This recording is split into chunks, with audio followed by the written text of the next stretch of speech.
بیٹھی رہی، نہ جانے کب میری آنکھ لگی اور سو گیا۔ جب صبح نشہ اترا تو دیکھا سجل کے چہرے پہ زخم تھا۔ مجھے کچھ تو یاد آ رہا تھا کہ میں نے رات کو سجل کو مارا تھا۔ میں پاس گیا، سجل کا ہاتھ پکڑا، آہستہ سے بولا، سوری یار، نشے میں نہیں پتہ چلتا۔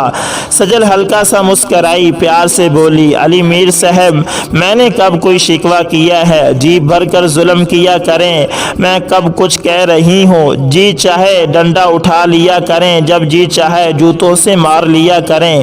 میرا اب ٹھکانہ ہی کیا ہے؟ خودکشی حرام ہے، جینا جہنم ہے، سوائے خاموش رہنے کے میں کر بھی کیا سکتی ہوں؟ آپ یہ بتائیں آپ کے لیے ناشتے میں کیا بناؤں؟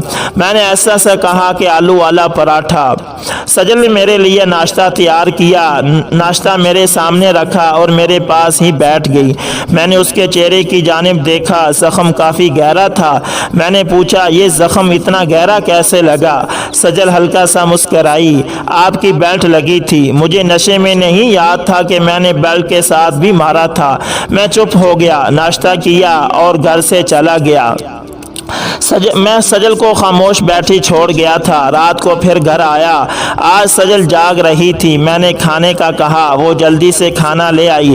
میں نے پھر بھی بہت گالیاں دی سجل کو، وہ ہر روز میرا ظلم سہتی اور خاموش ہو جاتی۔ پھر ایک دن، فارس سر، میں آپ کی تحریر اس کو پڑھ رہا تھا، وہ میرے سامنے سے گزری، میں فیس بک یوز کر رہا تھا۔ میں نے آپ کی تحریر پڑھی جس میں آپ نے لکھا، اپنی ہم سفر کو دکھ نہ دیا کرو، وہ بیچاری نہ جانے ماں باپ کے گھر سے کتنے دکھ دیکھ کر آئی ہوتی ہے، نہ جانے کون کون سی محرومیاں برداشت کی ہوتی ہیں اس نے، نہ جانے کتنے ستم دیکھے ہوتے ہیں۔ عورت کیا چاہتی ہے بھلا اپنے ہم سفر سے؟ صرف دو محبت کے بول اور تھوڑی سی عزت۔ صرف ایک بار اپنی ہم سفر کا ہاتھ تھام کر محبت سے اس کو دیکھو، خدا کی قسم آپ کا کیا ہوا ہر ظلم وہ بھول جائے گی۔ میں نے آپ کو پڑھا، آپ کے الفاظ میرے دل میں اتر گئے۔ میں گھر گیا، دیکھا سجل میرے کپڑے پریس کر رہی تھی، اسے بہت تیز بخار تھا۔ میں نے سجل کو آواز دی، سجل جلدی سے میرے پاس آئی۔ میں نے کہا، سجل ادھر میرے پاس بیٹھو۔ سجل پاس بیٹھ گئی۔ میں نے ایسا سے کہا، ایک بات کہوں؟ سجل پریشانی سے اداسی اس کے چہرے سے نظر آنے لگی، ایسا سے بولی، ہاں کہیں علی میر۔ میں نے شرماتے ہوئے کہا، آئی لو یو، اتنا کہنا تھا۔ سجل مسکرانے لگی۔ 2 سال میں پہلی بار میں نے سجل کو ہنستے دیکھا تھا۔ مسکراتے ہوئے سجل کی آنکھوں سے آنسو بہنے لگے، پھر ایسا سے بولی، آئی لو یو ٹو میری جان۔ سجل کی خوشی مسکراہٹ دیکھ کر میرے دل کو ایک سکون سا ملا۔ سجل کا ہاتھ پکڑا، سجل سے ایسا سے بولا، سجل میں بہت غلط کرتا ہوں نا تمہارے ساتھ، تم کو مارتا پیٹتا ہوں، گالیاں دیتا ہوں، کیا کچھ نہیں کرتا تمہارے ساتھ، تم پھر بھی سر جھکائے میرے لیے سب کچھ کرتی ہو۔ سجل ایسا سے بولی، کیا فرق پڑتا ہے علی میر، آپ مجھ پہ ستم ڈھائیں یا جان سے مار دیں، میں تو زندہ لاش ہوں، تم سے جدا ہو کر کہاں جاؤں گی؟ میرے دامن پہ ایک طلاق کا داغ تھا اور لوگ مجھے کیا کچھ نہیں کہتے تھے، تم سے طلاق لوں گی تو شاید طوائف بن جاؤں گی۔ سجل ایسا سے بولی، اچھا علی میر، شراب پی کر نہ آنا آج رات پلیز، آج میں بخار میں ہوں، بخار کی وجہ سے میں آج آپ کی مار برداشت نہیں کر سکوں گی۔ آج پہلی بار میں نے دھیان سے دیکھا تھا، میں اس کے جسم پہ نہ جانے کتنے زخموں کے نشان لگا چکا تھا، وہ پھر بھی خاموش تھی، بہت عجیب تھی، سب کچھ خاموشی سے برداشت کر رہی تھی۔ مجھے شرمندگی محسوس ہونے لگی، میں نے وضو کیا، قرآن پاک پہ ہاتھ رکھ کر قرآن کو سر پہ رکھا اور سجل کے سامنے قسم کھائی، سجل میں قسم کھاتا ہوں اب کبھی شراب یا کوئی بھی نشہ نہیں کروں گا۔ میں نے جب اتنا کہا، سجل چیخ چیخ کر رونے لگی، میرے سینے سے لگ گئی، میرا ہاتھ چومنے لگی۔ میں نے خود کو بدلنے کی قسم کھا لی، میں سجل کی محبت اور اس کا رشتہ نبھانا دیکھ کر ہار چکا تھا۔ سجل آج بہت خوش تھی، مجھے کہنے لگی، جاؤ حجام کے پاس اور داڑھی منڈا کر اور بال کٹوا کر جلدی آؤ، میں حجام کے پاس گیا اور شہزادہ بن کر آیا۔ آج سجل بہت خوش تھی، اس کے چہرے پہ ایک خوشی تھی۔ میں اس کو دیکھ کر مسکرانے لگا۔ بازار سے واپس آتے ہوئے میں نے سجل کے لیے چوڑیاں بھی لے آیا تھا۔ سجل کو اپنے پاس بٹھایا، پھر اپنے ہاتھوں سے چوڑیاں پہنائی۔ سجل بہت خوش تھی۔ مجھے شراب نہ ملنے پہ بے چینی ہونے لگی تو سجل نے قرآن مجید کھولا اور مجھے تلاوت سنانے لگی۔ نہ جانے کیا قدرت تھی، میرے دل کو سکون آ جاتا۔ سجل کی آواز بہت خوبصورت تھی، جب وہ قرآن پڑھتی تو دل میں اتر جاتا۔ پھر رفتہ رفتہ میں مکمل بدل گیا۔ میں نے شراب چھوڑ دی۔ اب میں ایک جاب کرنے لگا ہوں۔ سجل جو ہر وقت مرجائی سی رہتی تھی وہ اب گلاب کی طرح مہکنے لگی تھی۔ سجل اب میرا پہلے سے زیادہ خیال رکھنے لگی تھی، مجھے خود سجاتی سنوارتی، مجھے بول چال کا ادب سکھاتی، مجھے ٹیوشن بھی پڑھاتی۔ خدا کی قسم سجل کو ایسا دیکھ کر میری دنیا ہی بدل گئی۔ سجل خود پر ہر ظلم سہتی تھی، مجھے خود پہ اب غصہ آتا ہے۔ پھر ایک دن میں نے جب الماری کھولی، سجل کی ڈگریاں، ڈپلومے سب پڑے ہوئے میں نے دیکھے۔ مجھے اس دن پہلی بار پتہ چلا میری سجل تو بہت پڑھی لکھی ہے۔ سجل کی جانب دیکھا، سجل کا ہاتھ چوما اور سینے سے لگایا۔ اب میں اچھا انسان بن چکا تھا۔ سجل نے مجھے 5 وقت کا نمازی بنا دیا تھا۔ میں 5 وقت کی نماز ادا کرتا ہوں۔ میرا دل اب بدل چکا ہے، میری زندگی بھی بدل چکی ہے۔ سجل ایک دن اپنی دوست سے بات کر رہی تھی، مجھے کہنے لگی، علی میر میری ایک دوست کو جاب مل گئی ہے، وہ FA ڈپارٹمنٹ میں آفیسر بھرتی ہوئی ہے۔ سجل کی آنکھوں میں کوئی خواب چمک رہا تھا۔ میں نے سجل کا ہاتھ تھاما، اپنے سینے سے لگایا۔ میری جان، تم نے ایک شرابی ایک جہل کو جینا سکھایا ہے، میں چاہتا ہوں تم بھی جاب کر لو۔ سجل ایسا سے بولی، علی میر اب میری زندگی ختم ہو گئی ہے، اب میں کوئی جاب نہیں کرنا چاہتی۔ میں نے ضد کی، پھر میری ضد پہ وہ ایک جگہ اس نے اپلائی کی۔ 2 ماہ گزرے، ہمارے گھر ایک خط آیا اور ہماری زندگی بدل گئی۔ سجل کو نادرا ڈپارٹمنٹ میں اسسٹنٹ مینیجر کی جاب مل گئی۔ جب سجل نے مجھے بتایا میں زور زور سے رونے لگا، سجل کو سینے سے لگایا، میری جان اب ان لوگوں کو اب آپ دکھاؤ جو تم کو تانے دیتے تھے کہ تم شرابی کی غلام بن کر زندگی گزارو گی۔ اللہ نے کرم کیا، سجل نادرا آفس میں اسسٹنٹ مینیجر کی جاب کرنے لگی۔ پھر دیکھتے دیکھتے اللہ پاک نے کرم کیا، ہمارے حالات بھی بدلنے لگے۔ سجل آج بہت خوش ہے، اللہ پاک نے ہمیں ایک بیٹا اور بیٹی بھی عطا کی ہے۔ سجل اب ہمارے پاس اپنی کار اور ہمارا اپنا گھر ہے۔ سجل میری جنت بن چکی ہے، اب سجل کے بنا میرا ایک سانس لینا بھی ممکن نہیں۔ اب سجل کو نہ دیکھوں تو میری روح تڑپنے لگی تھی ہے۔ اب میں انگلش بھی تھوڑی تھوڑی بول لیتا ہوں، ہماری بیٹی مجھے انگلش سکھاتی ہے۔ مجھے بہت اچھا لگتا ہے جب سجل بچوں کے ساتھ پڑھے لکھے لوگوں جیسی باتیں کرتی ہے، ان کی تربیت کرتی ہے۔ میں جہل سا مسکرا رہا ہوتا ہوں۔ سجل کی ایک عادت بن چکی ہے، اگر وہ میرے بازو پر سر نہ رکھے تو اس کو نیند نہیں آتی۔ دیکھو نا فارغ سر، میں نہ بدلنا چاہتا تو کیا ہوتا، آج بھی میں سجل کو گالیاں دے رہا ہوتا، مار پیٹ رہا ہوتا، شراب کے نشے میں کسی کتے کی مانند بھونک رہا ہوتا، گھر میں حالات فاقے کے ہوتے اور سجل زندہ لاش بن کر جی رہی ہوتی یا شاید پاگل ہو چکی ہوتی۔ سجل ایک شہزادی ہے جس نے میری زندگی کو مکمل بدل کر رکھ دیا۔ گورنمنٹ کی جانب سے ہمیں دبئی کا وزٹ ملا ہے، لیکن سجل کہہ رہی تھی ہم مکہ مدینہ جائیں گے، عمرہ کریں گے۔ میری سجل، میری زندگی، اس کی برتھ ڈے ہے آج، کیک لے کر آیا ہوں، وہ بچوں کو پڑھا رہی ہے، میں جانتا ہوں تھک گئی ہے، اس لیے اس کے لیے دودھ گرم کر رہا ہوں اور اپنے ہاتھ سے پلاؤں گا۔ فارس نامہ۔ آج بھی میرے جیسے نہ جانے کتنے مرد ہیں جو اپنی بیویوں کو گالیاں دینا، مارنا پیٹنا، پاؤں کی جوتی بنانا سمجھتے ہیں، یہ سب کچھ کرتے ہیں۔ نہ جانے کتنی بیچاریاں سجل کسی علی میر کے ساتھ ظلم سہتی سہتی تھک چکی ہیں۔ خدا کی قسم، ہر وہ مرد جو اپنی بیوی کو مارتا، گالیاں دیتا ہے، ظلم کرتا ہے، وہ اپنی ہم سفر کے لیے ایک بار میری طرح خود کو بدل کر دیکھے۔ اللہ کی قسم، اللہ کی رحمتیں نازل ہوں گی اور دیکھتے دیکھتے ہر طرف خوشیوں کا بسیرا ہو جائے گا۔ مرد بن کر دکھاؤ اور اپنے ہم سفر کو عزت دینا سیکھو۔ گالی دینا تو ہر گلی کے کتے کر لیتا ہے، کوئی حقیقی مرد، شاید باضمیر کوئی مرد اپنی سجل کی زندگی کو جنت بنا دے۔ اپنی ہم سفر کو زندگی عطا کرو، ایسا نہ کرو کہ اس کو زندہ لاش بنا دو۔ دعا ہے کہ کسی کے دل میں اتر جائے میری یہ بات۔ دوستوں، اگر ویڈیو پسند آئے تو لائک، شیئر اور کمنٹ کے اندر علی میر اور سجل کے بارے میں اور ڈاکٹر وسی جیسے گھٹیا انسان کے بارے میں لازمی لکھیں۔ اور اگر اس چینل پر نئے تو اسے لازمی سبسکرائب کریں اور ساتھ میں بیل کے نشان کو دبانا نہ بھولیے گا تاکہ ہر نئی ویڈیو کا نوٹیفیکیشن سب سے پہلے آپ دوستوں تک پہنچتا رہے۔ جزاکم اللہ خیر۔